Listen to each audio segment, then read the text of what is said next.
Hello everyone नमस्कार जय जगन्नाथ मु ममता स्वागत करुछि आपण माननको मो चैनल ओडिया घर चलनी को आज मु आपण मानक सहित गोटे छोट ब्लॉग टे शेयर करी आशा आपण माननको समस्त ही भल लगिबो।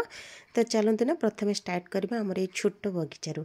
एठी देखंतु गोटे कुंड रे केमिति हमर कागज फूल लागिछि बहुत ही सुंदर देखा जाउछि। एटा होछि एलोवेरा जेल आ बाबा एठी विभिन्न वेराइटी रो कुंड रे सब गोलाप फूल लगिचंती जेमिति कि व्हाइट कलर पिंक कलर ता सहित टिके येलो कलर रो आ विभिन्न वेराइटी रो सब फूल लगिचंती। एठी देखंतु हमर रेड कलर रो गोलाप फूल ता सहित गोटे छोटिया वेलवेट टाइप रो रेड कलर फूलटा जोटा कि मते बहुत ही पसंद। तो एपटे देखंतु जेहेतु हमर जागा बहुत कम बाबा एठी विभिन्न वेराइटी रो मंदार सेवती लंका ता सहित ब्रह्मकमल गछ लागिछि एवं गोटे छोट गुआ गछटे माने आपण माने जेमिति कि छोट छोट किछि जिंस एठी लागिछि किंतु बहुत खुशी लागे निज बारी रे किछि छोट जिनिस हे गेले जेमिति कि फूल आपण को बाहर को आनि को जीवा को पड़े नाही आ भल मध्ये लागे एमिति ग्रीनी ग्रीनी होइथिले। तो देखंतु हमर एपटर सकाळर पाग केमिति कोन खरा छाई एमिति हे के अछि। पृथ्वी एपट सेपट हो जाओ नारीर प्रथम काम घर पर ही होता है निज पाई तो से टाइम काढ़ी पारे नहीं। तो ये देखो मु प्रथमे पानी रे गोटे चम्मच जीरा दी ताको अल्प समय सिझे देवी ये अदा रसुण पियाज रखी पेस्ट करदेवी आ सकाळर ब्रेकफास्ट ये सब कटाकटी कर देछि। प्रेसर रे मटर आलू को सिझे देछि ये जीरा मोर हो सारा ये छाणिकी रखीदेवी टिके जमीती कि आपण मैंने चा पियंती ठीक से हीपरी ये जो जीराटा आमर बाहर ताकू तरकारी पके परिबा नहल तो मसला रे मध्य ग्राइंड करि परिबा।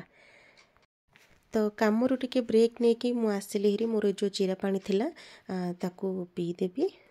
ये जीरा पानी रो बेनिफिट होची पेट जनित समस्या तो दूर हो जाए आपको खाली पेट रे ही पीवा होता है। आपण पानी किंबा किछि न खाई के आपको पीले देह पे बहुत ही भलो कह जाए तो ओजन ह्रास रे मध्य काम दे थाए। तो ये मोर जीरा पानी पिया खत्म हो गला।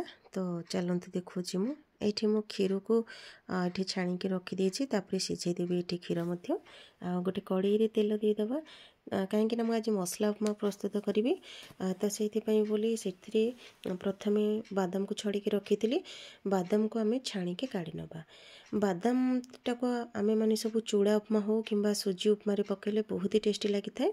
आ बड़का तेल काढ़ीदेली आ जहाँ तेल रहा से कौन कली ना सुजी को भाजी नेली सुजी को टिके भल भाव भाजिके काढ़ी सारापर से कड़े ही ये मु तेल देदेली ता सहित देखो मुझे आपण मानक जो देखी जो जीरा पानी से जीरा को ही ये मु यूज करी। तो एबे देदेबा जीरा आ सुखिला लंका दुईटी आपण मैंने चाहिए बुट डाली किंबा आपणकर जो बिरी डाली पकई पारे। एबे पियाज पकईदेली भृषण पत्र दे पारे भृषण पत्र मो पाखे नाला तो से मुझे अदा रसुण छेचा को प्रथम देदेली हल्का भाजी गला जी सब आमर वेजिटेबल अच्छी जमीती कि बीन्स फूलकोबी बंधाकोबी ग्रीन मटर बीट गाजर ये सब तो दे सारापर आवश्यक अनुजाई लुण को देली एवं एथिरे आवश्यक अनुजाई हलदी गुंड आ दुईटी मीडियम साइज रो टमाटो को पकई देकी भाजी नेबी किछि समय भाजी सारा पर ताको कवर करदेवी जद्वारा कि आमर सब वेजिटेबल गुड़ाक बहुत ही भल भाव सिझी पार। ये देखो वेजिटेबल पूरा सिझा दरकार नहीं कहीं पूरा सिझीगले आमर ये जो मसला उपमाटा पूरा भल लगी न था। ये एवरेस्ट मसला को देदेली ता सहित गरम पानी पूर्व प्रस्तुत करके रखी तो गरम पानी को दे सारी ये फुटीगला 2 चम्मच गुआ घी को आड करी एमती करंतु जद्वारा कि आम मसला उपमार टेस्टा बहुत ही भल आसी थाए। ये देखो यही समय ही डालचीनी गुंड करके दे पारे आबे भजाई रखी सुजी को पकईदेली पकई सारिकी कवर करदबा 5 ରୁ 7 मिनिट कहीं आमर ये सब्जी सब बढ़िया से कुक हो जाए। समय रे कौन करवा ना बादाम को देदेबा बादाम को देकी पुणी ताको भल भाव पिठापतिया साहाଯ୍य घाटी नवा धनिया पत्र किछि देदेबा देखी पारे बहुत ही सुंदर देखा जाउछि पूरा झुरा झुरा लगुच।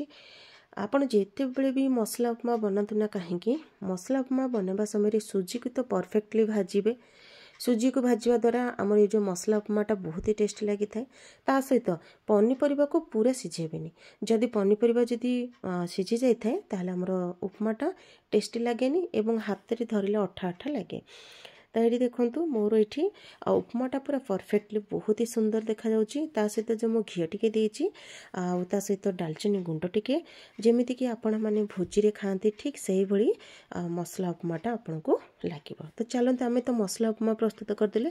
एबे बनेबा मटर घुगुनी। मटर घुगुनी पे प्रथम मु तेल टिके चीनी दे देली ता सहित जीरा पियाज भाजी गला पर अदर रसुण पियाज पेस्ट मसला लंका गुंड हळदी गुंड आ टमाटो गोटे देकी ता सहित लूण को देकी मसला पूरा बढ़िया से कसीदेली। हे एपटे देखंतु आलू चोपा छड़ीली ता सहित मटर सिझेइथिला मटर और आलू को पकेकी बढ़िया से कसीदेबे। कसी सारा पर आपण माने जो मसला यूज करुथिबे ताको दे देबे ता सहित गरम पानी। तो गरम पानी दे सारा पर धनिया पत्र किछि समय कवर करदे। रेडी हो गला हमर एठी मसला उपमा सहित मटर घुगुनी तरकारी। देन तापर मु जाई ठाकुर पूजा काम सारी देइथिली एवं मु मोर लंच प्रिपरेशन रे लागि जाइथिली। तो आज भिडियोटी आपण मानको केमिति लागला निहाती भाबे कमेंट रे जणी देबे। नुआ थिले सब्सक्राइब कर देबे, लाइक शेयर करिवे। रहिली नमस्कार।